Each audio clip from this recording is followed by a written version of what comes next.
चलिए सभी दोस्तों का बहुत बहुत स्वागत है एक नए पॉडकास्ट में। आज हमारे साथ में फिर से एक बार श्री राम सूरत तिवारी सर मौजूद है। इसके साथ में इनके साथ में आज हम बात करेंगे और उनको पूछेंगे कि सर हमारे जो सुख और दुख होते हैं वो किस प्रकार से हमारे मित्र या किस प्रकार से हमारे शत्रु होते हैं हमारी मनुष्य लाइफ में। इसके ऊपर थोड़ा बात करेंगे सर आज हम। ओके, ठीक है। जी सर।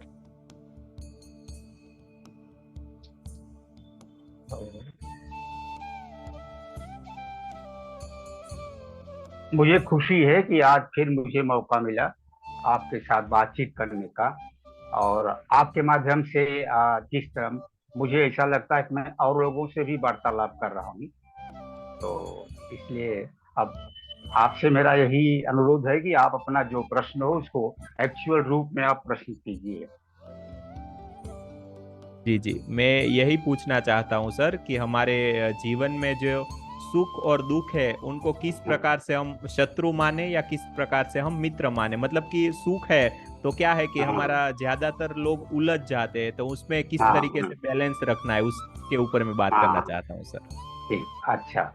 जी बात तो बिल्कुल सही है। जब आ, हम लोगों की जब मानव की सृष्टि भगवान ने किया, सृष्टि करने के टाइम में, तो उसे इस मृत्यु लोक में भेज दिया। सब जितना जरूरी बुद्धि है, शक्ति है, जिसकी भी आवश्यकता पड़ती है उसको दिया और मृत्यु लोक में भेज दिया कि आप जाके वहां सुख से रहिए। और लोगों को भी जो आपके साथ रहने हैं उनको भी सुख से रहने दीजिए। इसी उद्देश्य से भगवान ने भेजा है। और यहाँ आने के बाद में आ, एक उद्देश्य भी साथ में दे दिया कि आपको केवल सुख का भोग ही नहीं करना है। आपको जो उचित भोज है उसको करते हुए, भोग करते हुए, आपको अपना जो मेन उद्देश्य है कि फिर आ, मुझे प्राप्त करके, मुझे पूरा पूरा जान करके आप फिर वापस आ जाइए, माने ईश्वर को प्राप्त करिए, ईश्वर का दर्शन कीजिए, ईश्वर का ज्ञान करिए। तो उसके लिए आपको पूरे जीवन में सुखी रहकर, दूसरों को सुखी रख करके आपको साधना करनी होगी। उस साधना के चालू रखते हुए आप मेरे पास वापस आओगे। यही है जीवन का उद्देश्य। अब बात जैसा कि आप कह रहे हैं, हम जब साधना करने चलते हैं या जो लोग साधना नहीं भी करते हैं, तो उनके जीवन में बहुत सी बाधाएं आती हैं। कभी कभी तो बहुत अच्छा समय जाता है और हर तरह का आराम रहता है, सारी सुविधाएं रहती हैं, जो इच्छा करते हैं वही हो जाता है, तब तो बहुत अच्छा लगता है। तो उस जो अनुभव उस समय होता है जबकि आपके पास साधन रहते हैं, हर तरह का सहयोग रहता है, तो आपके जीवन में बहुत अच्छा समय जाता है, उसी को सुख कहते हैं। इसके बाद में जब हम किसी कारण से, जैसे किसी आदमी को बहुत खराब बीमारी हो गई, या किसी आदमी को किसी व्यक्ति से आ, दुश्मनी हो गई, शत्रुता हो गई, तो इस तरह की जो विग्रहकारी जो बातें, जो घटनाएं होती हैं जीवन में, उनसे हमारा जो समय है वो बहुत ही खुशहाल नहीं बीतता है। तो वहां हर्ष की जगह विषाद लेने लगता है। जिसे हम सुख कहते थे उसकी जगह एक दूसरा अनुभव आने लगता है, उसे हम दुख कहते हैं। तो सुख का मतलब ये कि कठिनाई है, अच्छा न लगने की बात है, आराम नहीं है, लेकिन दुख का नहीं है। सुख में ये सब चीजें हैं, आराम है, आपको सब कुछ अच्छा लग रहा है, अपने मन का काम हो रहा है, तो ये सुख है। लेकिन जब इसका उल्टा होता है, मेरे मन का एक भी काम नहीं होता, मेरी एक भी इच्छा पूरी नहीं होती, मुझे आराम नहीं मिलता, मुझे शांति नहीं मिलती, किसी से बहुत बड़े आदमी से दुश्मनी हो गई तब उसकी दुश्मनी की कारण रात दिन मैं चिंतित हूँ, रात में सोते नहीं है। तो इस तरह की जो कष्टदायी जो अनुभव होते हैं उनको दुख कहा जाता है। और बाद में जब गहन अध्ययन किया गया, हमारे ऋषियों मुनियों ने इसका इस पर शोध किया, जब रिसर्च किया, तो ये मिला कि सृष्टि की रचना भी इसी हिसाब से की गई है। यह द्वंद्वात्मक रचना इसकी है, माने डुअलिटी, डुअलिटी ऑफ क्रिएशन। जहां कोल्ड है वहीं हीट है, जहाँ प्लेजर है वहीं पेन है। तो इसी तरह से हर चीज का एक उसका उल्टा हर जगह है। इन दोनों को मिला के ही काम चलता है। कोई व्यक्ति सारा जीवन एक स्थिति में एक लाइन में नहीं चल सकता। जैसे किसी को बहुत पेन का अनुभव हो रहा है, उसे कुछ समय के बाद वो पेन का अनुभव जो है कम होगा, फिर प्लेजर का अनुभव आएगा। तो इसी तरह से लास्ट में लाइफ और डेथ, जैसे एक बहुत मशहूर वंदना है कि आ, असतो माँ सद्गमय, तमसो माँ ज्योतिर्गमय, मृत्युर्मा अमृतम गमय। तो ये द्वंद्वात्मक सृष्टि की बात यहाँ बहुत क्लियर हो जाती है। हमको प्रार्थना करना पड़ता है, हमें प्रार्थना करना भी चाहिए, क्योंकि हमारे पास उतना पौरुष, उतनी शक्ति नहीं है कि हम जब चाहें तब हम अंधकार से प्रकाश में चले जाएं। अब उसमें देखिए, यहाँ छोटी सी बात बता देते हैं कि जो साधक हैं, जो साधना करते हैं, जिनको मालूम हो जाता है एक सीक्रेट कि ये रास्ता है, अगर हम भगवान के साथ अपने मन को जोड़ेंगे तो हमारा दुख कट जाएगा।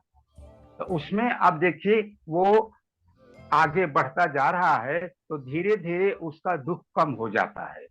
तो इसी तरह से जिन लोगों को सीक्रेट मालूम होता है वो अपना रास्ता बना लेते हैं, और जिनको सीक्रेट नहीं मालूम होता कि इस जीवन में सुख पाने का सही तरीका कौन है।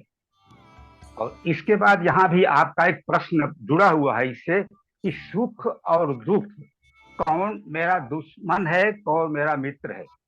तो इसमें बात एक ही है कि सुख और दुख, ये दोनों ये दोनों तो परिणाम हैं, ये दोनों परिणाम हैं। फिर भी उसमें शत्रु मित्र होने की बात है। जैसे सुख जिसे हम कहते हैं, वहां भी माया के प्रभाव के कारण हमारा जो हमारी जो अनुभूति है, हमारा जो हमारी जो समझ है, उसमें भी गड़बड़ थोड़ा हो जाता है। गड़बड़ ये कि जिसको हम समझते हैं कि यही सुख है, लेकिन वो सुख नहीं रहता। वो कुछ समय के बाद जब वो सुख हट जाता है या दुख में बदल जाता है, तब हमको ज्ञान होता है। तो अगर हम पहले से ही जाने तो हम उस रास्ते पर नहीं जाएंगे। तो इसलिए एक सुख ये है जो सच्चा सुख है। वो सच्चा सुख जो है वो भगवान के यहाँ से आता है, सीधा भगवान के यहाँ से आता है। और उस पर जो माया का जंजाल है उसका प्रभाव नहीं पड़ता, नहीं पड़ सकता। वो सच्चा सुख है, वो अपना मित्र है हमेशा के लिए। और जो सुख नश्वर है, जो कि आज है कल नहीं होगा, वो हमारे लिए शत्रु का काम आता है। तब वो उससे अपना रास्ता बदल देता है। जैसे देखिए तमाम बातें हैं कि सांसारिक सुख के लिए, सांसारिक जिसे हम इंद्रियों के माध्यम से भोग करते हैं, तो उनके में बहुत ज्यादा जब बढ़ जाता है तो बढ़ता ही जाता है। उसके बाद में जब अचानक में जब कुछ हो जाता है तब उसकी आंख खुलती है। तो वो चूंकि बदलने वाला है, इसलिए वो असली सुख नहीं है, और इसीलिए वो हमारा मित्र नहीं है, वो हमारा शत्रु है। तो जो सुख जल्दी नष्ट होने वाला है, जिसकी कोई गारंटी नहीं है, जो कभी भी उसे तृप्ति नहीं होती है, वो सुख जो है वो वो सांसारिक सुख है। उसे हमें अपना मित्र नहीं समझना चाहिए। जैसे देखिए कि आजकल ये, जैसे ये किसी को मद की नशा हो गई, किसी को सेक्स का ऑब्सेशन हो गया, तो ये चीजें कुछ समय तक तो लगती हैं कि अब इसी से हमको जीवन में सुखी रहेगा जीवन। लेकिन कुछ समय के बाद ज्ञान होने लगता है कि नहीं, उसमें बहुत दिन चलने वाला चिरस्थायी सुख उसमें नहीं है। तब उसको हम अपना शत्रु मान के, अगर हमें ज्ञान होता है तो हम उससे अपने को थोड़ा मॉडरेट करने लगते हैं, कंट्रोल करते हैं। उससे धीरे धीरे हम दूरी बढ़ाते हैं और तब हम सच्चे सुख की ओर जाते हैं। अब वही कोई ध्यान किया और ध्यान करते करते उसे थोड़ा सा भी अनुभव होने लगा कि जब हम ध्यान करते हैं तो ध्यान में तो मुझे शांति का अनुभव होता है, आनंद का अनुभव कभी कभी होता है, और वो तो बहुत अच्छा लगता है। तो अब उसका थोड़ा थोड़ा स्वाद जब मिलने लगा, और उसी दिन से उसने सोचा कि ठीक है, ध्यान और बढ़ा के देखें। तो ध्यान की लंबाई और गहराई दोनों बढ़ाना शुरू किया जब साधक ने, तो देखा कि वो ज्ञान तो बहुत बहुत अपूर्व चीज है। वो ज्ञान तो, उसका स्वाद तो बहुत अच्छा है। अब वो धीरे धीरे बढ़ने लगा, तो सच्चे सुख की ओर चला जा रहा है ये। अब ये जो सच्चे सुख की जो प्रवृत्तियां हैं, और भ्रमित जो नकली सुख कह लीजिए या नश्वर सुख की है, एक आती कहाँ से है। इसके लिए गीता में भगवान ने, कृष्ण ने ये कहा है कि हमारे जीवन में, कृष्ण ने पहले ये कहा कि जो सृष्टि में पूरा माइक्रो माइक्रो स्ट्रक्चर में सृष्टि पूरा ब्रह्मांड लेके, उसमें भी उनका दो नेचर है। एक हायर नेचर है, एक लोअर नेचर है। Lower nature, higher nature. Higher nature जो है वो सकारात्मक नेचर है। हायर नेचर, उसे हायर वर्ल्ड भी कह सकते हैं। तो जो हायर लाइफ है वो सकारात्मक से भरा हुआ है, वही सुख देता है। और उसमें जितनी भी बातें होती हैं वो सकारात्मक है। किसके लिए? वो ईश्वर ने जो दिव्य सिद्धांत बनाए हैं उनके साथ वो सकारात्मक होता है। और जो लोअर नेचर है उसकी प्रवृत्ति नकारात्मक होती है, माने सत्य के नकारात्मक होती है। जो विवेक है उसके वो नकारात्मक होती है, उसके विरोध में चलती है, तो वो लोअर नेचर है। वही दोनों नेचर हमारे शरीर में, हमारे मन में, यानी हमारे जीवन में भी यहाँ पर स्थापित हैं। वो माइक्रो लेवल पे है और ये माइक्रो लेवल पे है, ये छोटे स्तर पर है, इंडिविजुअल स्तर पे है, व्यक्तिगत स्तर पे है। तो हर व्यक्ति में दोनों नेचर हुआ करते हैं। जैसे मैंने कहा कि कोई ध्यान करना किसी को अच्छा लगता है, उसको कहीं अगर प्रवचन हो रहा है वो सुनना अच्छा लगता है। लेकिन कोई दूसरा है, उसको ये चीजें अच्छी नहीं लगती हैं, वो सिनेमा देखने जाएगा और तरह तरह के गंदे खेल खेलने जाएगा। यानी कि जो नश्वर होने वाली हैं और जो मन शरीर को दूषित करने वाली हैं, मलिन करने वाली बातें हैं, उन कार्यक्रम में वो जाएगा। तो लोअर नेचर और हायर नेचर, इसको इस तरह भी कहा जाता है कि आज के मैनेजमेंट में इस तरह के बहुत बहुत प्रोग्राम कंडक्ट किए जाते हैं कि I and I, I with capital I, और दूसरा आई स्मॉल आई। वो छोटा सेल्फ है, बड़ा सेल्फ है, एक प्योर सेल्फ है, एक इम्प्योर सेल्फ है। तो प्योर सेल्फ जो है capital I, that is nothing but आत्मा। और छोटा जो है वो मन है, दूषित है जो मन, वो है। तो वो लोअर सेल्फ के रूप में है, लोअर लाइफ के रूप में मन है, और हायर लाइफ के रूप में हमारी आत्मा है। और इस आत्मा और मन के बीच में, आत्मा और मन के बीच में जितना अंतराल है उसमें बहुत कुछ कार्यक्रम चलता रहता है। क्योंकि अंतःकरण चतुष्टय जो है, मन, बुद्धि, चित्त, अहंकार, ये चार जो हैं, ये चार की जो चौकड़ी है ना, इसी के ऊपर निर्भर करता है कि हम हायर वर्ल्ड की तरफ उन्मुख हो रहे हैं या लोअर वर्ल्ड की तरफ उन्मुख हो रहे हैं। अब उसमें क्यों ऐसा होता है कि अगर हम ईगो ईगो जो अहंकार है, अगर उसके अंदर में अपने को दे रहे हैं तो हम लोअर वर्ल्ड में चले जाएंगे। लेकिन ईगो की जगह अगर आप विवेक या बुद्धि को अगर आप प्रश्रय देते हैं तो आपकी चेतना जो है हायर वर्ल्ड की तरफ चली जाती है। और इसी तरह से भगवान कृष्ण ने गीता में फिर कहा है, चैप्टर 6 जो ध्यान योग राजयोग का चैप्टर है, 5वां श्लोक है, कि उसमें आप अपने मित्र हैं लेकिन आप अपने सबसे बड़े शत्रु भी हो सकते हैं। इस बात को समझना जरूरी है कि आप अपने ही मित्र हैं जरूर, लेकिन अपने ही शत्रु भी आप ही हैं। व्यक्ति अपना सबसे बड़ा शत्रु हो सकता है, उससे बड़ा शत्रु और कोई इस दुनिया में नहीं है। वो इतना बड़ा शत्रु अपने आप का स्वयं हो सकता है, लेकिन इसको समझने वाले नहीं है लोग, समझाने वाले भी बहुत कम मिलते हैं। तो अगर समझाने वाला मिल गया, समझने वाला उस पर मनन किया और ध्यान के साथ अगर जुड़ गया, तो अपने आप उसके अपने अंतःकरण में उसका सत्यापन होने लगता है, उसको उसका प्रूफ मिलने लगता है। तो इस तरह से ये समझना है कि हायर सेल्फ, लोअर सेल्फ, नश्वर सेल्फ और जो सतत रहने वाला है,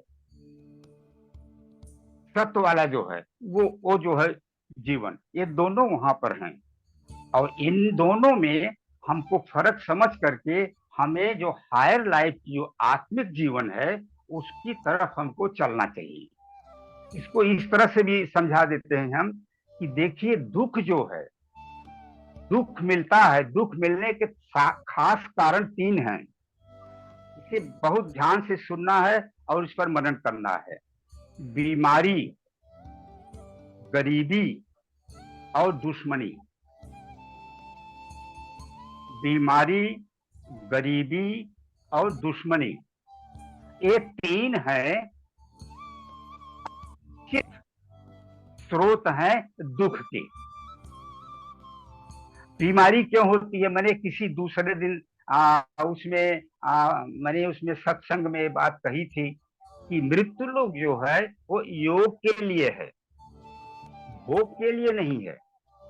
अगर आप योग की जगह भोग ज्यादा बढ़ा देंगे तो आपको रोग हो जाएगा।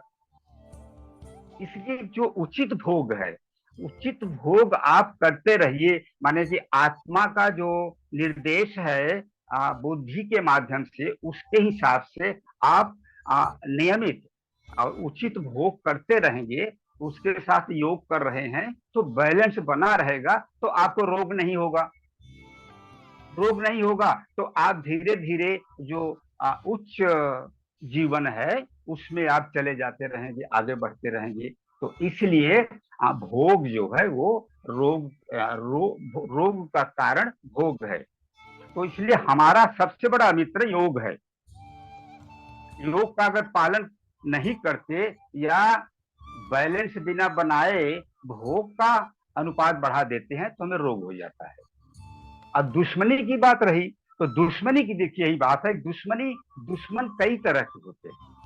हमारे शत्रु जो हैं, बाहर के जो शत्रु हैं, बाह्य शत्रु जो हैं, उनसे ज्यादा खतरनाक वो जो अंतर का शत्रु है, जो भी हमने समझाया, वो अंतर का जो शत्रु है वो सबसे ज्यादा खतरनाक होता है। तो अब अंतर का शत्रु जो है उसके लिए गीता ये कहती है कि जिनका लोअर नेचर हायर नेचर के कंट्रोल में है, उनको सुख मिलता है, सच्चा सुख मिलता है। अगर आप इंद्रियों को, इंद्रिय जगत के, मन के जो दुनिया है, जो उसकी लीला है, अगर उसको आप कंट्रोल में रखते हैं, तब आपको सुख ही सुख मिलेगा, तब वो आपका मित्र का काम करेगा। क्योंकि जब एक बार जान जाता है हमारा जो हमारी जो वृत्तियां हैं, हमारी जो सोचने की शक्ति और भावनाएं हैं, जब वो जान जाती हैं कि अब ये आत्मा के साथ मित्रता कर लिया है, अब ये ईश्वर के तरफ ही जाएगा, तो न कि अपनी अपनी प्रवृत्तियां बल्कि माया भी समझ जाती है कि अब ये मेरे चंगुल में नहीं आएगा, अब ये सत पथ पर चला गया है। तो इसलिए तो हमारी जो इंद्रियां हैं ना, वो सब हमारे लिए मित्र का काम करती हैं, डर के माने। इसके माने यही कहा गया कि बिनु भय होय न प्रीत। इसका मतलब यही है, जब आप अपने इंद्रियों को, अपने लोअर नेचर को अपने कंट्रोल में रखेंगे, तब वो आपका मित्र बन के आपके साथ रहेंगी। लेकिन अगर आपने जो लोअर नेचर है, जो इंद्रियों की जो शक्ति है, इंद्रियों का जो संविधान है और उनका जो टॉप का लीडर ईगो है, उसकी उनकी जो जीवन विधि है, अगर उसको कंट्रोल करने की जगह अगर आप ही उससे कंट्रोल हो गए, तो वो आपके साथ शत्रु का ही काम करेंगे, आपके साथ रहेंगे मित्रवत, क्योंकि उनको दोस्ती करना है आपसे। जैसे आपका गीता का प्रवचन हम प्राय सुनते हैं, उसमें वही बात है ना, वो कौरव पांडव वाली जो प्रवृत्तियां हैं, उसी तरह से वो दोनों इसी लोअर नेचर हायर नेचर की बात वहां भी है। तो उसमें वो मित्रवत रहेंगे, तब भी वो, जैसे दुर्योधन एंड कंपनी, वो लोग क्या किया कि एक साथ खेलने गया सब कुछ, तो भीष्मसेन को जौहर दे दिया। तो उसका जो एक साथ खेलने का, एक साथ रहने का था, वो मित्रवत था, लेकिन उसका काम जो था वो शत्रुवत था। तो जब आप ये जो इंद्रिय शासित जो जीवन है, कंट्रोल नहीं करते हैं, अगर आप छूट देते हैं, उसके साथ में आप अगर संकोच करते हैं, या आप सोचते लेट गो, तो बस वही है, तो वो आपको कंट्रोल कर लेगा। और जब कंट्रोल कर लेगा तो आपके सबसे बड़े शत्रु जो हैं बाह्य दुनिया में, उनसे भी बड़ा शत्रु बन के वो आपका पूरा शोषण करेगा। तो इसलिए ये बात सबको समझना चाहिए, अपने आप से हमेशा सतर्क रहना चाहिए। अब अपने आप से सतर्क होने की बात कैसी है, बहुत प्रैक्टिकल बात बताता हूँ।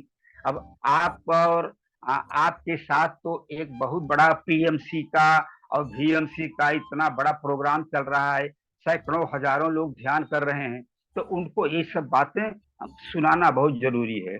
जैसे ध्यान हम कर रहे हैं, शुरू किया ध्यान, लेकिन देखते हैं कि मन थोड़ा ध्यान में भी लगा है और थोड़ा और चीजों पर भी लगा है, तो इस तरह से चलता है, वो लगता है बहुत खराब नहीं है, ध्यान भी हो रहा है, लेकिन इंद्रियां कुछ और चीजों का भोग साथ में कर रही हैं।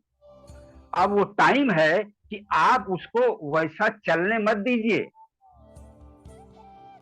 Don't permit, don't allow it to continue like that.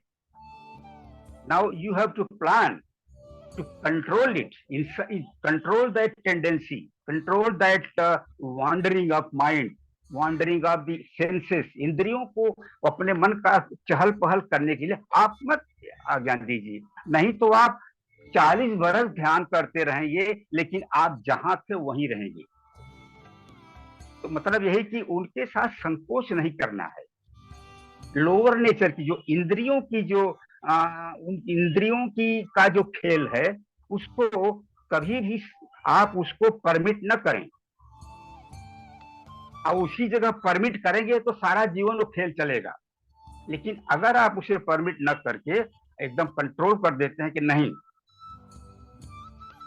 Full concentration on, मान लीजिए आप शुरुआत किए हैं, आपको बताया गया कि आप अपने मन को पूरा अपने श्वास पर केंद्रित कीजिए, श्वास को देखिए, बिना प्रेशर के, बिना चेंज के श्वास को देखिए। अब आप ये कर रहे हैं, तो अब उस समय मन बहक रहा है, तो दैट इज द टाइम कि आप उसी टाइम ये आप गारंटी अपने आप को दीजिए और अपने आप से गारंटी लीजिए कि श्वास पे मन रहेगा तो केवल श्वास पे रहेगा और किसी पे नहीं। आप जब इस तरह का आपका एडमिनिस्ट्रेशन आपका कड़ा होगा, तो यही एडमिनिस्ट्रेशन ऑफ विवेक है। तब ईगो का एडमिनिस्ट्रेशन अपने आप रास्ता पकड़ के भाग जाएगा। तब इंद्रियां जो भाग रही हैं वो भागना बंद कर देंगी। आपका डिसीजन क्या है, आपका एटीट्यूड क्या है, इसको हमेशा वहां माया की जो टीम है ना, ईगो का की जो बटालियन है, वहां लोग हैं सब, इसका हमेशा परीक्षण लेते रहते हैं, ऑब्जर्वेशन करते रहते हैं, इसका नेचर कैसे, इसकी वीकनेस क्या है। जैसे मान लीजिए कि वो कोई आदमी है, अब उसको फूलों की सुगंध बहुत अच्छी लगती है, अब वो ध्यान कर रहा है, लेकिन थोड़ा थोड़ा फूलों की सुगंध का भी उसको अनुभव मिल रहा है। तो वो जो ईगो का जो बटालियन है, वो लोग उसको अच्छी सुगंध की व्यवस्था करते रहेंगे हमेशा। चलो ध्यान के साथ थोड़ा इस सुगंध का भी ध्यान करता रहे। तो इसी तरह से चलता रहता है। तो आप, इसीलिए तमाम लोग हैं सारा जीवन पूजा करते हैं, 2-2 घंटे पूजा करते हैं, लेकिन नो स्पिरिचुअल इंप्रूवमेंट, कोई भी उनमें आध्यात्मिक चेंज नहीं होता है। उसका कारण यही है, लेट गो, हो रहा है तो हो रहा है। तो इसी तरह हम फिर पॉइंट पर आए कि हमारा जो पहली चीज सुख और दुख का जो हमारा उनकी जो डेफिनेशन है, उसे ठीक करना चाहिए। हम जब अच्छा अच्छा खाना खाते हैं, अच्छा अच्छा पहनते हैं, उसमें जो खुशियां मिलती हैं, तो वो खुशियां हैं, वो खुशी है, वो सुख नहीं है।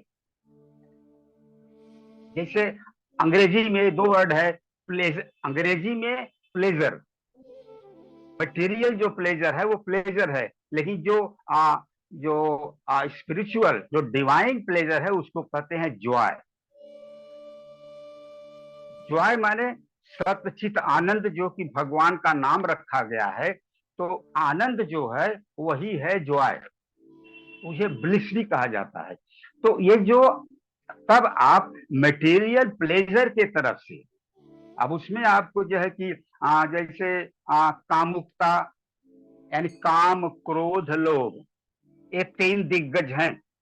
मद लोभ वगैरह, काम क्रोध लोभ मद मत्सर सब और हैं, ये तीन वहां बॉस हैं। और ये बॉस जो है रिपोर्टिंग करते हैं ईगो को। वो बोल दिया है कि बस यहाँ पर अपना काम ठीक से करो। तो काम क्रोध लोभ के साथ अगर आप थोड़ा सा भी अगर आप सॉफ्ट हो गए, कमजोरी दिखा दिया, तो आपको कंट्रोल किए रहेंगे। लेकिन जब कोई एकदम पक्का डिसीजन लेकर के अपने को डिवाइन रास्ते पर चलने का निर्णय लेता है, तब इनके ऊपर वो कंट्रोल करता है। तब जो मटेरियल प्लेजर था, material pleasure begins to convert itself into divine joy. तो इस तरह से सुख की परिभाषा, यानी एक बात, जैसे ये मटेरियल जो सुख है, सांसारिक सुख जो है वो झूठा है। जो आज है कल नहीं है, तो कैसे कहेंगे कि हाँ वो सच्चा है। बहुत अच्छा हेल्थ था आपका, एकदम मसल आपकी अच्छी मजबूत थी, पहलवान जैसी बॉडी थी, ब्लड शुगर का इतना जोर मरज हो गया, वो आदमी सूख के लकड़ी जैसा हो गया। अब जो उसको हेल्थ को एंजॉय करने में जो प्लेजर मिलता था, तो उसी को सुख कहता था। अब वो सुख कहाँ है? Where is that pleasure? Where is that enjoyment? It is no longer there. That means that is not true, that is false. तो material pleasure is not true. इसी तरह से material desire is not true. तो ये परिभाषा ठीक रखना पड़ेगा कि जो इस संसार में हमको इस मटेरियल जगत में पड़ेगा, जो इस संसार में हमको रिपीट हो डबल हो रही है। मटेरियल जगत में पड़ेगा, जो इस संसार में हमको साउंड डबल हो रही है। पड़ेगा, जो इस संसार में हमको, आप सुन रहे हैं? अभी ठीक हुआ क्या? अच्छा, तो वो सब मिथ्या है। काम क्रोध लोभ से पैदा हुआ जो कुछ भी अनुभव है वो मिथ्या है, क्योंकि वो लोअर नेचर सेंस वर्ल्ड से आए हैं। और जो हमको आध्यात्मिक क्रियाकलापों से जो अनुभव पैदा होता है, उस अनुभव से जो सुख का अनुभव होता है, दैट इज इटर्नल। इटर्नल माने हमेशा अजर अमर, हमेशा चलने वाला। जब कोई योग में समाधि लगाते लगाते जब वो वहां स्थिर हो जाता है, तो अब उसका वो जो योग से पैदा हुआ आनंद, दैट इज योगानंद। अगर आप योगानंद को प्राप्त हो गए, वो आपसे कभी हटेगा नहीं, उसे आपको कोई ले नहीं छीन नहीं सकता। कहते हैं ना कि पायो जी मैंने राम रतन धन पायो। अब पूरा भजन आप अगर गा के देखेंगे, उसमें चोर उससे चोरी नहीं कर सकता, लुटेरा उसे लूट नहीं सकता, आपसे कोई भी उसे ले नहीं सकता, हमेशा के लिए आपका हो गया है। तो जो मटेरियल सांसारिक सुख है वो नश्वर है, वो हमेशा नहीं रहेगा, कुछ दिन के लिए है। उसके बाद आपका बहुत खराब समय आ सकता है, बहुत बड़ा दुख आ सकता है, ये समझना समझाना है। लेकिन जो आध्यात्मिक लाइफ का, आध्यात्मिक जीवन का जो सुख है, वो सुख हमेशा सुख ही रहता है। अब वो आपका साथ नहीं छोड़ता। आप उसका साथ अगर छोड़ देते हैं तो आप छोड़ते हैं। अगर आपको ध्यान में बैठने से आपको आनंद का अनुभव होने लगता है, तो जब जब आनंद में ध्यान में बैठेंगे आपको आनंद का अनुभव होगा। वो आनंद आपको नहीं छोड़ेगा, क्योंकि वो ध्यान की उपज है, वो ध्यान की संतान है, और ध्यान ईश्वर स्वरूप है। तो जो ईश्वर का जो आनंद है वो ध्यान करके आप उस आनंद को प्राप्त कर लेते हैं। अब वो आनंद आपका साथ नहीं छोड़ेगा। अगर आप छोड़ के चले जाते हैं तो वो आपकी गलती है, और आप फिर तब इस सांसारिक सुख वाले क्षेत्र में आ जाएंगे। तो जो बताए इतना देर तक वही होता है। तो ये फिर मैं कह रहा हूं कि तीन चीजें वही बहुत ज्यादा खतरनाक हैं और साधारण आदमी के समझने लायक हैं। हर आदमी के घर में, गांव में ये चीजें हमेशा सामने देखने को उपस्थित रहती हैं। गरीबी, बीमारी, गरीबी, बीमारी, दुश्मनी। चौथा आप बताइए हमें, चौथा कोई होगा तो यही के अंदर में आके फिट हो जाएगा। यही बात है, तीन बातें हैं। तो जो गरीबी की बात जो है, गरीबी क्यों आती है? जब हम भोग में ज्यादा तत्पर होते हैं उस टाइम आती है। अब आप अगर कोई बात क्लियर ना हुई हो, आप कुछ पूछ सकते हैं। नहीं नहीं, बस इसी पे मतलब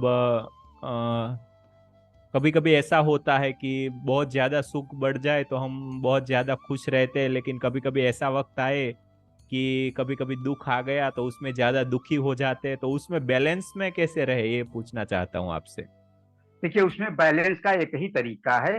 वो तरीका जो, वो प्रॉब्लम तो मटेरियल है लेकिन सॉल्यूशन स्पिरिचुअल है। उसको बैलेंस को बनाने का एक ही तरीका है कि आप अपने मन को जो सब सुखों का दाता है, आनंद का दाता जो है, आनंद घन परमात्मा, उनके साथ, उनके तरफ आप उन्मुख होइए और धीरे धीरे उधर आप मन को ले जाइए। बैलेंस, केवल बैलेंस ही नहीं मौजूद होगा, आपका बैलेंस उलट जाएगा इन फेवर ऑफ डिवाइन आनंद। आप या तो बैलेंस में रहेंगे या तो इधर आपका जो है उठ जाएगा, वो पर्दा नीचे चला जाएगा। तो यही है, ईश्वर को पकड़िए, सब नाता तोड़, एक नाता जोड़, आपके जीवन में सुख ही सुख मिलेगा उसके बाद। लेकिन ये भी तो हो सकता है ना कि जो भी इंद्रियों के द्वारा सब कुछ एक साथ में अगर हमें ना छोड़ना है, तो मतलब मैंने ऐसा सीखा है कि आप अगर कुछ भी चीजें जो भी करते हो ना, एकदम होश पूर्वक करते हो ना, मतलब एकदम कॉन्शियस तरीके से, तो हाँ, ज्यादातर वो आपके वो कर्मों में बंधता नहीं है। तो ऐसा कुछ होता है क्या? देखिए, वो ये तो आपने बहुत बड़ी बात ला दिया। माने हो सकता है उठने के टाइम में कि जी। जो बंधन बंधन वाली बात है, उसका सूत्र ये है कि जब भी कोई कर्म आप अपने लिए, स्व के लिए करते हैं, तभी आप बंधते हैं। अब स्व में दो भाग है, अपने लिए का भी दो भाग है। एक अपना वही हायर नेचर के तरफ जाने वाला जो है वो, अब एक लोअर नेचर की तरफ जाने वाला जो है। जैसे कोई आदमी जो है वो कहीं घूस लेके पैसा लेता है, तब डिसीजन बनाता है, लोगों का काम करता है कोर्ट कचहरी में, तो पैसा घूसखोर हो गया। घूसखोर के बाद में आप किसी ग्रुप में है, वहां अपने लिए कुछ विशेष व्यवस्था कर लिया, तो उसको वो भी घूस की तरह होता है, माने उसे स्वार्थी कहते हैं। लेकिन जब आप हमेशा ध्यान करते हैं, सारा समय अपने लिए ले लेते हैं और उसी में दूसरे का उसमें कोई भला नहीं होता, उस टाइम में आप दूसरे को के साथ कुछ काम कर सकते थे, तो आप उस समय अपने ध्यान में ही लगा रहे हैं, तो लोग कहेंगे कि वो भी स्वार्थी है। ये स्वार्थ जो आप हमेशा अपनी आत्मा को परमात्मा से जोड़ने के लिए जो करते हैं, वो एक तरह से दिखता है स्वार्थ, लेकिन वो सत्य की बात देखें तो वो निस्वार्थ है। अब यहां भी समझिए, एक है जो है आध्यात्मिक स्वार्थ और एक है सांसारिक स्वार्थ। आध्यात्मिक स्वार्थ जो है वो निस्वार्थ के बराबर है। तो अब आप जो कह, तो जो आप स्वार्थ के लिए कर्म करते हैं, वो कर्म आपको बांधेगा, यानी उसका फल भोग करना आपको पड़ेगा ही। लेकिन अगर आप दूसरे की हेल्प करने के लिए, जैसे आप दिन भर आ, सत्संग करते हैं, आप दिन जैसे आज तुम देखते हैं दिन में कितना बार आप ध्यान में ही बैठे रहते हैं लोगों को हेल्प करने के लिए, तो वो भी कर्म है ना। वो कर्म आपको बांधेगा नहीं, बल्कि आपको आपकी जो फ्रीडम का जो अकाउंट है उसमें आपको सच्ची फ्रीडम के स्टॉक को बढ़ाएगा। लेकिन अगर आप इस तरह कोई बिजनेस कर रहे हैं, उसमें दुनिया भर का गलत काम करके वहां पर बिजनेस किया जाता है, उनको टाइम दे के आप उनको लीड कर रहे हैं, ट्रेनिंग दे रहे हैं, सिखा रहे हैं, उसमें आप बुरी तरह फंसोगे। और अगर वो जितना उसमें स्वार्थ का परसेंटेज ज्यादा रहेगा, उतना ही हीनस, उतना ही ज्यादा गहरा कर्म का फल दुख और पीड़ा के रूप में आपको सहना पड़ेगा। तो जो अपने लिए करेंगे वो कर्म बंधन तैयार करता है, जो आप ईश्वर के लिए या दूसरों के लिए करेंगे वो बंधन नहीं करेगा। बड़ी क्लियर बात है ये।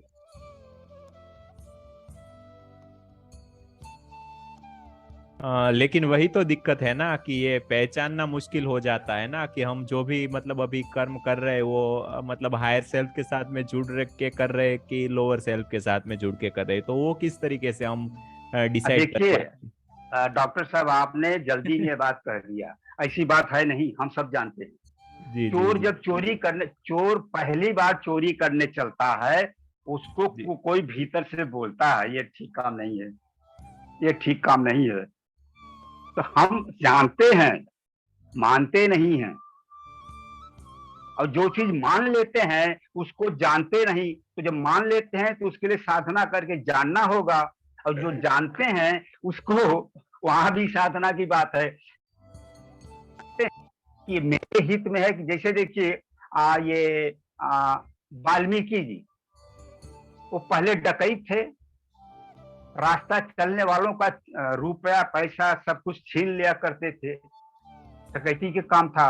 तो वो सोचते थे कि अच्छा कर्म है। क्यों? उनका तर्क ये था कि मैं अपने परिवार के लिए कर रहा हूं, अपने लिए नहीं कर रहा, अपने परिवार के पालन पोषण के लिए कर रहा हूं, तो इसलिए ये परोपकार हुआ। लेकिन बाद में जब उनको ज्ञान हुआ, उनको वो साधुओं ने जब बताया, जिनको बांध दिया था, उनको उनको तरकीब बताया, अब जाके पूछिए वो लोग आपके इस कर्म का फल भोगेंगे। तो लोगों ने कहा अब हम लोग कैसे भोगेंगे, आप तो कर रहे हैं आप। तो इसी तरह से जो काम आप करने चलते हैं, हमारे अंतःकरण में उसका एक हमको नजरिया मिल जाता है कि ये अच्छा है कि बुरा है। हम जो कर रहे हैं दूसरे के लिए काम में आएगा, कितना मेरे काम में आएगा। बहुत से काम ऐसे होते हैं कि हम लोग करते हैं कि थोड़ा कमीशन के टाइम में कुछ अपने को मिल जाता है, पता भी नहीं चलता। तो हम जानते हैं कि हमको क्या मिल रहा है उससे।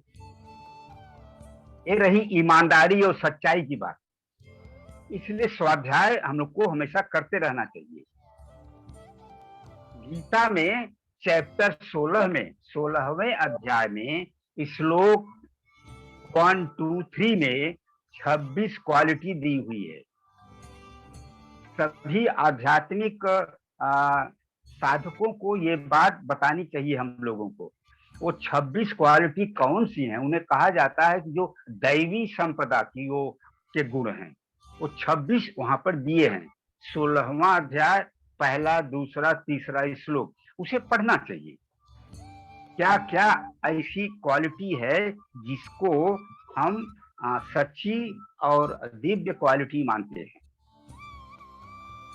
तो इस तरह हम जानते हैं, हम चेष्टा नहीं करते, या तो कम चेष्टा करते। अच्छा, अगर हम जितना चेष्टा कर सकते हैं किए, तो उसके बाद भगवान और नहीं हमको लोगों को दंडित करेगा कि आप इतना क्यों नहीं किए। तो try your best, then God will take care of the rest. आपका बेस्ट, उसके बाद जो रेस्ट है ना, वो गॉड ले लेगा, वो भगवान ले लेगा। किया तुमने, अब तो मैं हूं ना, परेशान न हो। Principle, divine principal.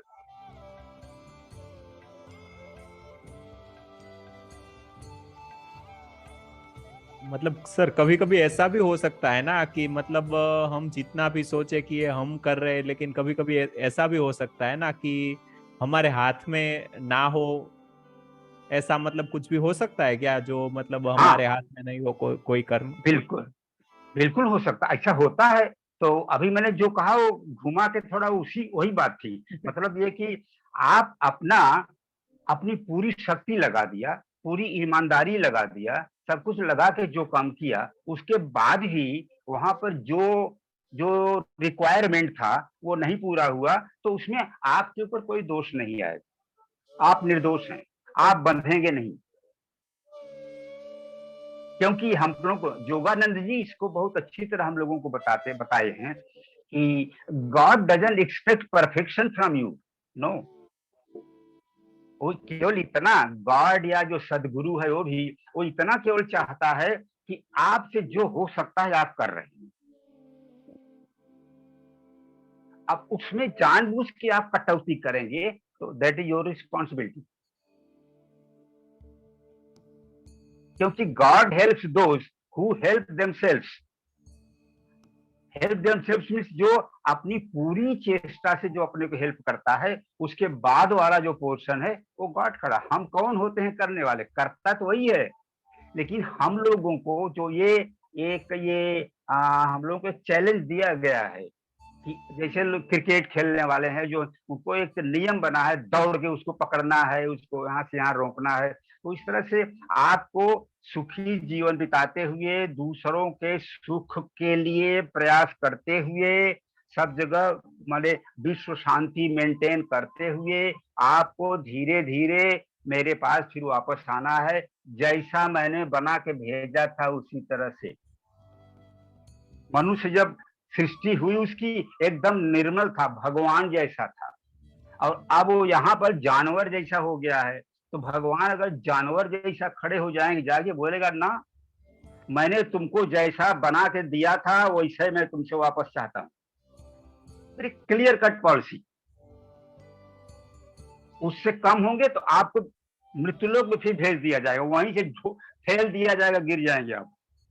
इस तरह एक भी इंसान जब तक ऐसा रहेगा जो ईश्वरत्व को नहीं प्राप्त कर सका है, तब तक इस सृष्टि का जो कार्यक्रम है, जो प्रोजेक्ट है, वो अधूरा रहेगा। इसीलिए हर एक व्यक्ति का उत्थान और उसका पवित्रीकरण, ईश्वरीकरण अत्यंत आवश्यक है। नहीं तो हम सब लोग वहां पर रोक दिए जाएंगे। जी जी सर, इस पे अभी भी बहुत सारी बातें हो सकती है, लेकिन अभी समय के अभाव के कारण जो हमारी बातें थी इसको बस यहीं पे समाप्त करेंगे, क्योंकि हमारे जो सेशन है उसका समय हो गया है। बहुत सारे मेंबर्स जुड़ भी चुके हैं, तो बस अभी सीधा मेडिटेशन सेशन ही चालू हो जाएगा। तो आप सभी लोगों का बहुत बहुत आफ्टरनून मेडिटेशन सेशन में स्वागत है। आज का जो मेडिटेशन सेशन है वो हमारी रंजन मैम करवाएगी, तो सभी लोग एकदम आराम से 30 मिनट्स के इस ध्यान सेशन को अच्छे से डिसिप्लिन से अटेंड करिएगा, और उसके बाद में कुछ बातें करके मतलब